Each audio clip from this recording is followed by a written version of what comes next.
guys, how's it going? I thought I would take you around the garden this morning and just give you a quick July update on how everything is doing. This won't be as in-depth or intensive as the first garden tour video was. I'm not going to sit there and tell you what every single plant is and things like that. I just thought you might be interested to see how the different parts of the garden are doing after about 4 weeks of growth. We have had some really good hot weather, some steady rain, and that has just made everything just kind of explode. So, and don't mind the messy hair and all that stuff.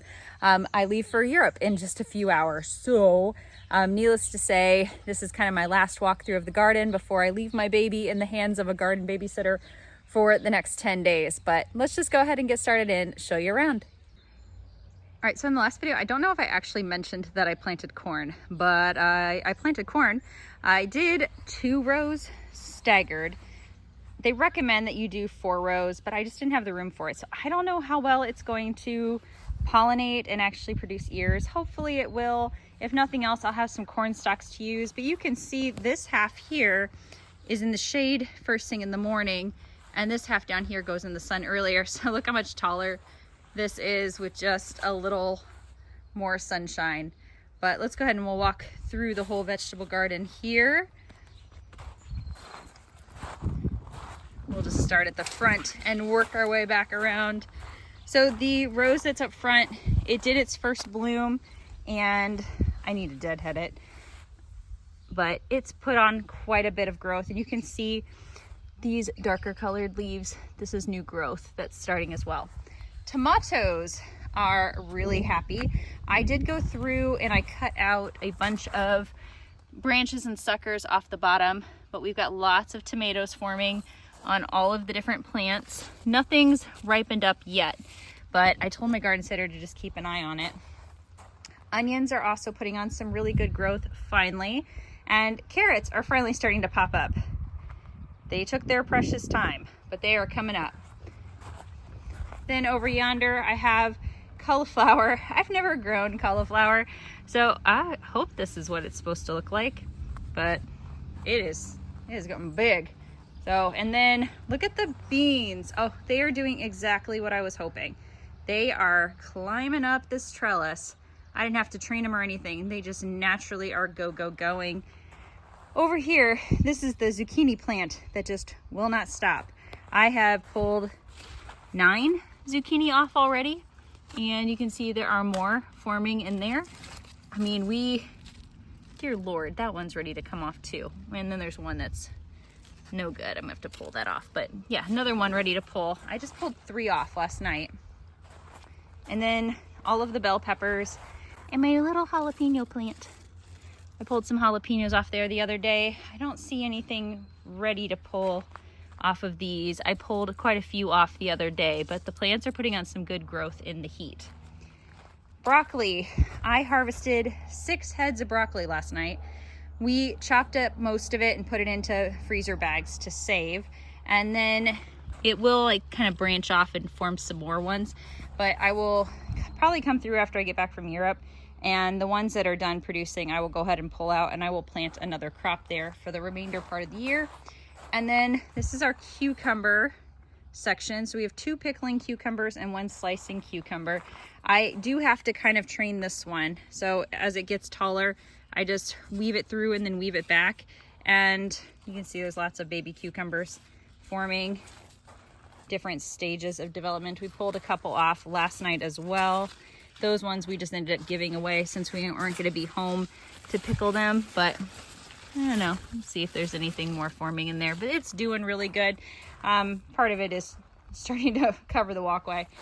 Then over here, I have cherry tomatoes that I planted way late. I had a neighbor who gave them to me, but they are finally putting on some growth. I'll probably need to put some trellises around them or stake them when I get back.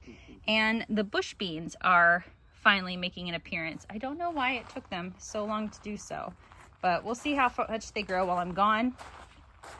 Strawberries, I had to net them from the top because the birds were swooping in and eating all of my strawberries, and I don't know, there's not a ton in there this week, but they also haven't been doing much flowering this week. But these are an ever-bearing strawberry, so they should continue to produce all throughout the summer. And then the potatoes just continue to love life. They have all flowered, and hopefully that means that they're producing little tiny baby potatoes under the soil there. We'll see. And my corn right behind them. So all in all, pretty pleased with how the vegetable garden is doing. Okay, over here is just that little mix match garden I told you about, where I just tried to put in a bunch of different things that I thought pollinators would like. I have done some work on coming in and trying to weed in between the plants. I mean, eventually I'd like to mulch it and have it look pretty decent, but you can see I haven't even come in and deadheaded. Like, that delphinium needs deadheaded really bad, but I'm loving some of these little flowers that I got. I mean, they're doing fairly decent for things that I'm basically just watering and ignoring other than that. But yeah, liking that. And then over here, the sunflowers have put on a ton of growth.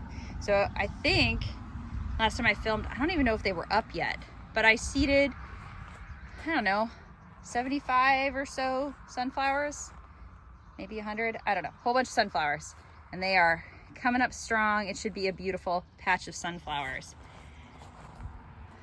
But here's the vining garden. It's exploding. So I'll show you a picture of what it looked like when I planted it.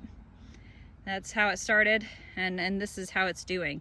So, I mean, I probably could have planted about half as much as I did, because you can see, like, this is my cantaloupe, and some of the more aggressive pumpkins are kind of taking over. And you really can't even see my poor butternut squash plants, because there is one butternut squash plant there, one there, and one over there, and they're kind of covered. But if you dig in, I mean, you can see it's still growing butternut squash. So, I mean, it is still growing stuff. And then there are just tons of pumpkins in different stages of development inside here. I spotted a couple really good ones the other day. Let's see if I can find them to show you, because it's a bit of an adventure. Well, I got one started down there. That's a good size one. That one's doing pretty decent there. I mean, that's kind of compared to my hand. And then there was another big one on the far side. Let's see if we can find that other one. Oh, but I'll show you these casperitas. Look at all those. Cool, huh? Just pretty exciting, because I started them from seed. Got another one there. I don't know, that might be one of the hot chocolate ones. But I have had to come in occasionally and just cut some vines short, because I don't want them going into the raised beds here. I don't know. I mean, I knew they'd be aggressive. I didn't realize that they would be this aggressive. And trying to walk through these vines is like a real adventure. Okay, here are the dahlias putting on some great growth this month. This one, ooh, we've got buds forming. I'm so excited to see them bloom, and not just because I have no idea which ones I planted where, because I'm gonna have to wait for the blooms to be able to tell, but also because dahlias are gorgeous, and I've never grown them, and I'm just really excited to see how they do. This is one of my kind of mixed patches here. I've got some low-lying zinnias down here, you know, different ones. I've got a couple little gomphrenias, and then a random amaranth. Some of the giant zinnias, I cut quite a few and did a bouquet earlier this week. So, I mean, you can see new buds are forming on here. And where you see like the leaf damage, we had Japanese beetles start to attack them. So I've been kind of aggressive on the bug sprays to try to take care of that. Over here, lots of new snapdragon buds forming. I'll throw up a picture. I went through earlier this week and I cut a big armload of snapdragons, huge armful, and made a bouquet for inside. The white dill ammi, I cut a bunch of that and made some bouquets. I cut it down kind of hard, and I was hoping that it would, you know, bounce back and keep blooming okay. It seems to be doing all right. But the snapdragons have been really fun, and not too much action out of the cosmos so far. Status, still rocking and rolling. I went through and cut a bunch of spent blooms out of there, and you can just see it loves its life. But look at this amaranth. Oh my gosh, I love this amaranth. So look at those blooms. They're just big and soft and beautiful, and I can't wait to cut and dry them. I'm not planning to really use them in fresh arrangements. I want to cut them and hang them and then use them in fall and winter decorations.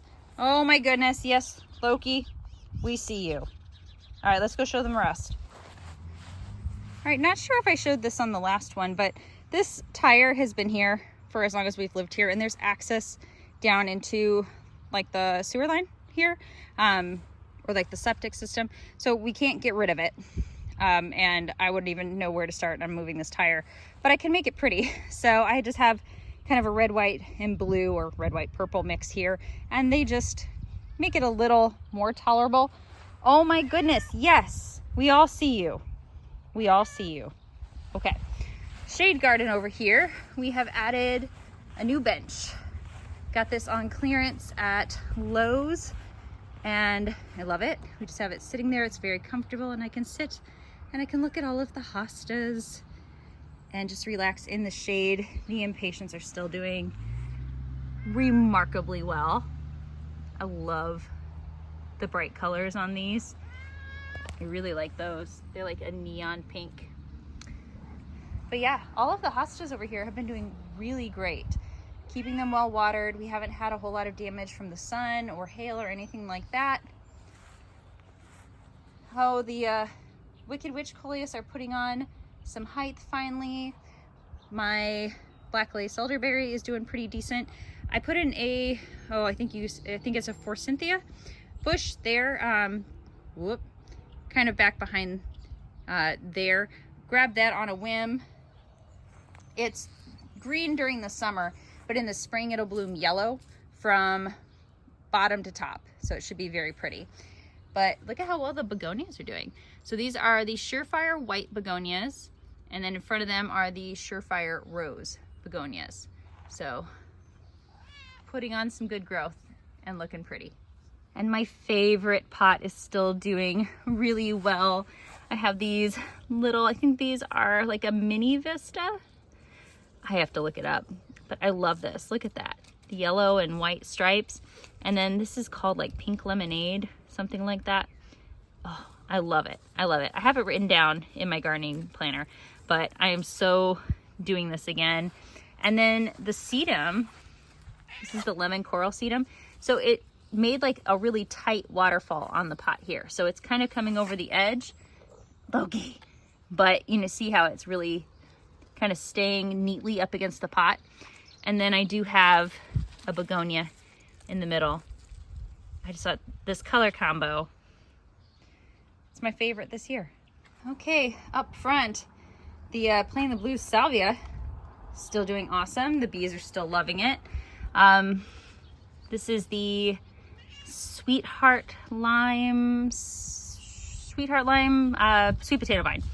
And I think these are like Supertunia Paradise. They're one that I hadn't done before this year.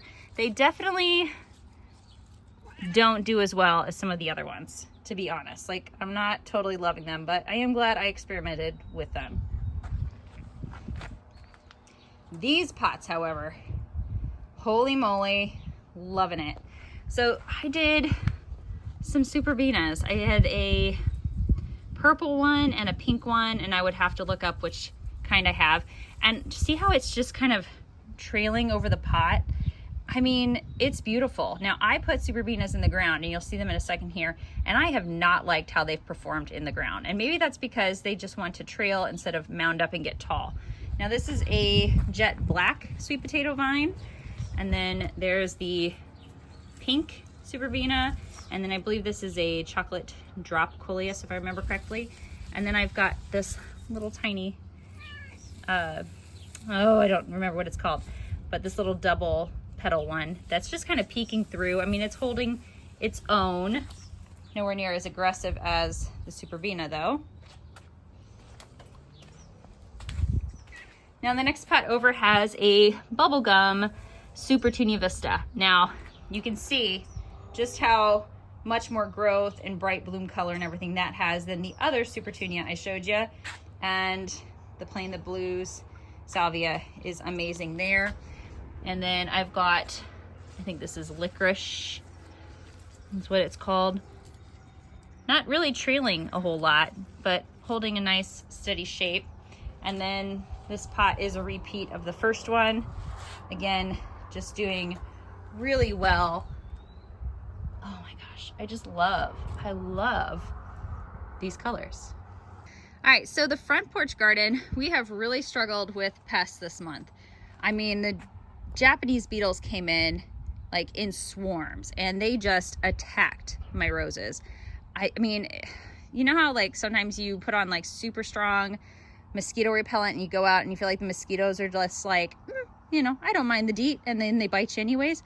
I feel like that's what it's like with these Japanese beetles and my roses. I have been spraying them neem oil, Captain Jack's, I've put diatomaceous earth down. I have finally had to spray them a few times with some more aggressive sprays, which I just really hate doing. And then almost every day I'm out and I'm picking them off one by one. But in front of them, holy moly, the daisies, guys. Wow. Like, those are the star of the show. Loving them right next to this pot. Now this is, let's see, I think it's a, shoot. It's not Dichondra Silver Falls. I can't remember what it's called. A Bacopa? That's what it is, Bacopa. And then there are two Supertunia Vista Snowdrifts in there. Dang, just love that. But anyway, so hopefully the roses will recover a bit after being so viciously attacked, because they are quite pretty when they do bloom, and you can see that it's got new growth being put on. The daylilies are finally starting to perk up a bit after being transplanted. And then we've got our second flush of blooms on this. This is a taller Nepeta. Finally starting to bloom. Sedum, loving life. Look at these Supertunia Vista Jazzberries. This is what they did last year. They finally started to kind of mound and go over the edge. And again, another pot with a Supertunia Vista Snowdrift in there. And then this has the Dichondra Silver Falls. I believe that's what that one is. Trailing down there. The Clematis, which is the oldest plant in this garden. It's one of the only ones that was here when my husband first bought the house ages ago. It's blooming. And then just mounds of these Supertunia plants. And I did this experiment this year where I planted the bubblegums and the jazzberries kind of intermixed to see what I thought. I really like it. I mean, isn't that a pretty mix of colors? And then it's set against this backdrop of these Daisy Maze daisies. So this is 3 plants, but look at how they've just kind of grown and mounded together, and it's like a mess of daisies. Dang, I love it. I love it so much. Now I have had to go in and try to, you know, keep some of these Supertunias from taking over other things, because I've got my smaller Nepeta there. The hydrangeas are finally starting to put on some blooms, so we should have some color here in a bit. Those are the first year daisies I just planted, and I need to go in and deadhead them. Probably when I get back from Europe, I will come in, I'll deadhead those, and by then these ones will probably be starting to get tired, and I'll deadhead those as well. The bees are eating this morning. So we've got the Rockin' Plain the Blues salvia. We've got more of these Supertunias. And then the hibiscus, this is a perennial hibiscus, has also been putting on growth. Oh, now see, they're starting to get on that too. So I have to pick them off, and they're eating my plants. Oh, it's making me so mad. Anyways, they are getting ready to bloom soon. You can see all of these blooms getting ready. Hopefully they will bloom before I get back so I can enjoy them upon my return. Now the hibiscus over here, the hydrangeas over here are also just starting to form their buds. So I don't know, we probably have another week or two till we see anything out of them. But these are the Supertunia Vista bubblegum. And to get you an idea on how big these get, so like this here, this circle that I'm kind of making, that's one plant. This one here, that's one plant. They just grow so big and so aggressively, and I don't know, I love it. And they mound up so they get a little taller and then they move out.